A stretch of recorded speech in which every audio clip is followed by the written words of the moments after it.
introduce to everybody the ASEAN Data Management Framework, then explain the 6 foundational components of the ASEAN Data Management Framework. But I'm going to do it from a case study perspective. This was agreed during the ASEAN Telmin meeting. They identified 4 priority areas in terms of digital data governance. I'm going to be focusing on this framework, which has been renamed the Data Management Framework. If you focus on the management side, on this side, you will notice that digital data governance is going to be critical to boost the economic integration and technology that we also want for the ASEAN member states. If you take a look here, there's already a new culture in terms of understanding how our data-driven, we heard from Jane, she talked about the data-driven organization, how that data is created, distributed, stored, and disposed. As you will see, there is a need to govern. I say again, there's a need to govern every stage of this life cycle. And this applies to SMEs and organizations. You will notice that many organizations, both big and small, there have been breaches.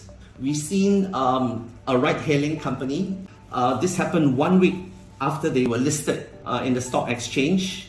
And we see the Chinese government removing apps for excessive processing.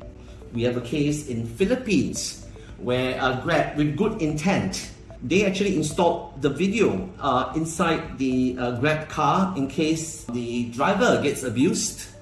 But they were told to stop this kind of processing because it was excessive. That could be mismanagement of data. So this company, 4Shared File Storage app, they actually downloaded data and pretended to create clicks without consent. We've seen a lot of cases where data has been misconfigured and therefore there is leakage of that data. Cyber attacks where data gets exposed on the database. And with the automated decision making, with predictive analysis, with data science, we had a case where a company was ordered to delete the data in its AI algorithms. Now introduce the 6 components of the DMF, the Data Management Framework. A new culture now for companies is that each of the business function has its own process, and it is this business process functions that will need to identify and complete the data inventory. If you don't know what data you have, then how do you comply with all your policies and procedures? It follows then that you've got to put the controls in place and then put in the risk management function and monitor the risk, because in the whole process of how data is created down to disposal, there could be risks, and this have to be effectively monitored. If you recall, in our scenario, there's sales and marketing, product development, IT, and the business units. So all of this, they will need to work with the business owner, because the business owner is the one that is going to establish to what extent will he take the risk. He's got to approve the 6 foundation elements, which I will take you through. Look at the data protection mechanisms, monitor it here. And in bigger organizations, you will notice that they have the luxury, whether you're an MNC, whether you are an internet giant, you will obviously have all of these dedicated departments. So the same logic is there. Their role is to design and deploy the overall data management mechanisms across the organization. And as you can see, there's an internal audit here. So the internal audit department does the assurance. It's also important, this is a mistake for most organizations, as we are seeing. The policies need to be documented, but they also need to be implemented. Otherwise, they will just be paper policies. This is a new one for organizations. You must know what data you have, because if you don't know what data you have, then how do you identify the risks? So that data inventory is going to be important, because you need to know what data you are processing and how, as I said, the data actually flows. What I've just shown you is the importance of what we call a data inventory. A typical business would have all kinds of data, and that data, as you can see, can be classified in terms of personal data as well as business data.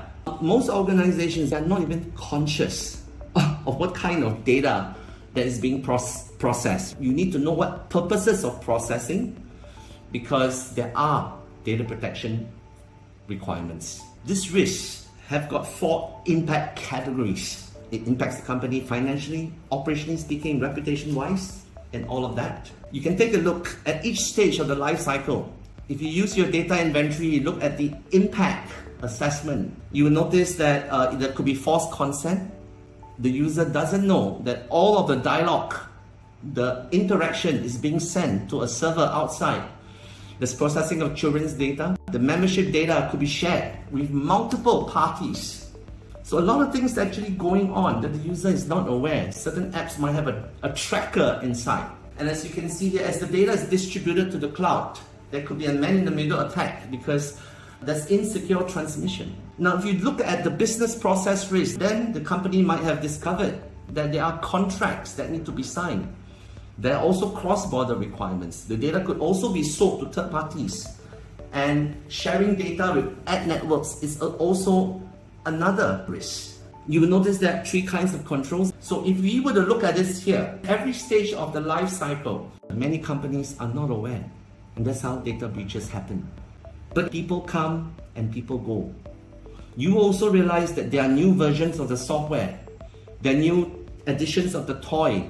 There could be new cyber threats. So number 6 of our data management framework is where we will need to look at monitoring all the controls. Interestingly, in Singapore, there is a framework. This is called a Data Protection Management Program. And Singapore has got its own. You will notice it's 4 simple steps.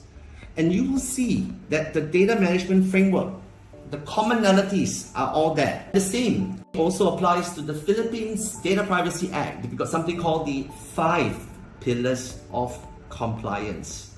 You appoint a data protection officer, you do your impact assessment, you put your privacy program, you implement it, and you put your breach reporting procedures. You can also support the cross-border data flows, and we know that the MCC, the model contractual clauses, are already in place. But we can only understand if we think about the DMF, the 6 components. Now for companies, there's now a common language. You can adapt your own, because all regulators, they want accountability. Just because you follow this framework doesn't mean that you are compliant. Unless the framework is grounded. For example, in Singapore, we have the Data Protection Trust Mark, which means that an auditor has audited your framework, so you have no problem with that. Or in Philippines, we have the privacy mark that's currently being planned. So I think that's one misunderstanding. But just to complete the answer, if you follow the framework, you should be able to be assured. But of course, the question is how comprehensive is that framework here?